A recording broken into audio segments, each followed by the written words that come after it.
ayun, at eto na naman tayo. Mag-aalas 8 na ng umaga, nandito pa rin ako sa kalsada. Inaantay ko kasi ang asawa ko galing Ayala. Kaya kahit puyat galing pasada, sige pa rin kahit hanggang mag-umaga. May pupuntahan kasi kami ng asawa ko kapag kami nakita. Pero bago yan, dito muna tayo sa ating mga tropa.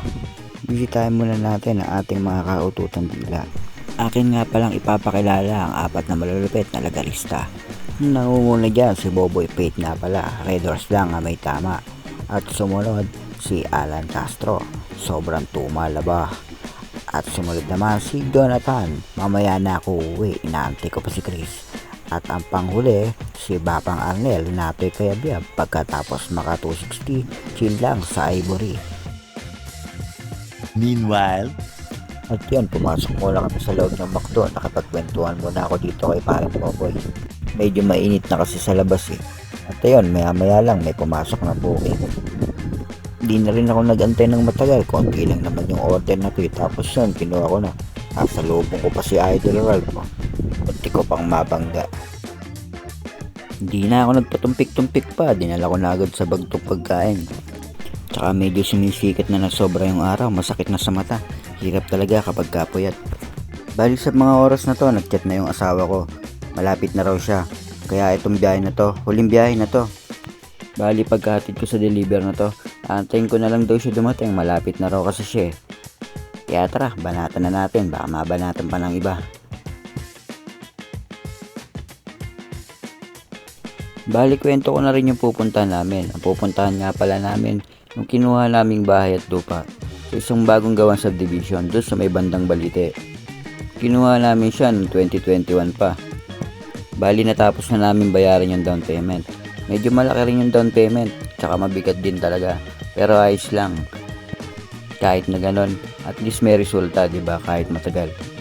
Sinubukan lang namin mag-asawa kumuha kasi palagi na lang kami nangungupahan eh. At least dito kahit pa nagbabayad ka ng monthly, at least pagdating ng panahon mapapasayo na yung bahay, diba? Tapos yun, naihatid ko na yung pagkain dito sa may RCC. Bali papunta pa lang kasi yung customer, kaya binigay ko na lang sa guard. Alam niya naman yun. Tsaka yung customer naman na nagsabi. Tapos pagkatapos kong maihatid, nagpahinga muna ako dito sa puno. Nasa biyahe pa lang din daw kasi si Mrs. Pero malapit na rin siya.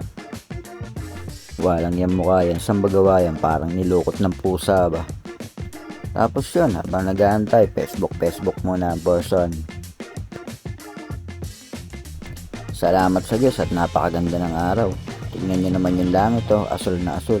Kaya lang may mga ulap, mukhang uulan na naman to. one eternity later. At ayun, sa wakas, nagkita na rin kami ng aking pinakamamahal. Bali puyat rin yan, panggabi rin kasi yung pasok niya eh. Kakagaling pa siyang Manila, ay Makati pala. Tapos yun, bumiyahe na kami papunta sa site. Medyo mainit na. Sadyang masakit na talaga sa ulo. Tapos yun, parang traffic pa yata rito kung sa bagay. Ginagawa nga pala yung kalsada rito kaya matraffic. Pero siguro kapag kalilipat na kami, kapag nakuha na talaga namin yung susi ng bahay, baka gawa na tong kalsada na to. O diba? Pero ngayon, magsakripisyo muna tayo kahit libak. Wala naman tayong ibang dadaanan eh.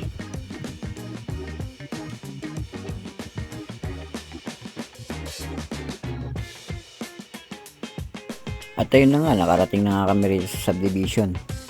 Bali hindi ko pa alam kung saan banda yung bahay namin dito.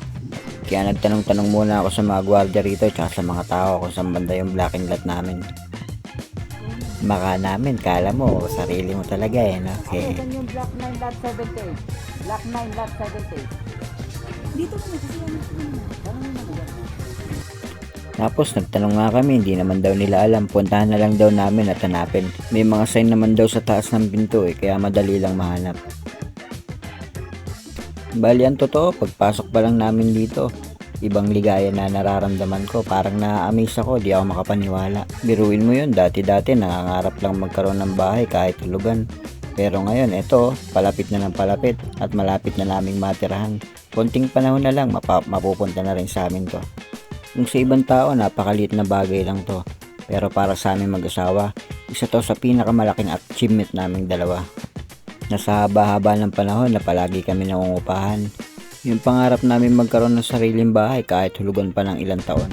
Okay lang basta pagdating ng panahon. sarili na namin to. At para din na rin mahirapan yung nag-iisa naming anak. At least diba paglaki niya may sariling bahay na siya. Magkaroon man siya ng pamilya, panigurado may masusilungan sila. Sa mga kagaya ko na nangangarap magkaroon ng mga gantong simpleng bahay lang, huwag kayo sumuko. Pagpatuloy nyo lang yung pangarap nyo. Siyempre para matupad yon, gawan nyo ng paraan, kilusan nyo. Hindi yung puro pangarap lang. Sabi nga ng ilang pilantropo na nasa social media, yung idea mo, kung gusto mong mabuo, kilusan mo. Gawan mo ng paraan para magkatotoo yun. Kahit mahirap, kahit paunti-unti lang, basta at least nagkakaroon ng pagbabago. Siyempre, kailangan natin magtiyaga, lalo na kailangan natin maghintay kahit pagaano katagal yan. Dahil pagdating ng panahon, makikita mo resulta ng ginagawa mong plano.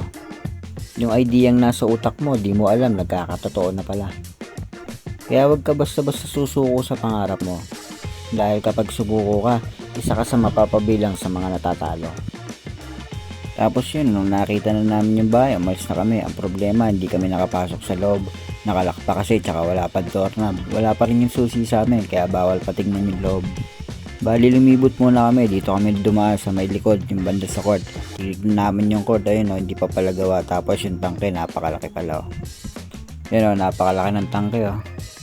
Bagong bago pa. So paano, hanggang dito na lang yung video ko. Nasayang ko na naman yung 7 minuto nyo. Tsaka kung nakarating ka rito, follow mo naman ako. Konti pa lang followers ko, baka naman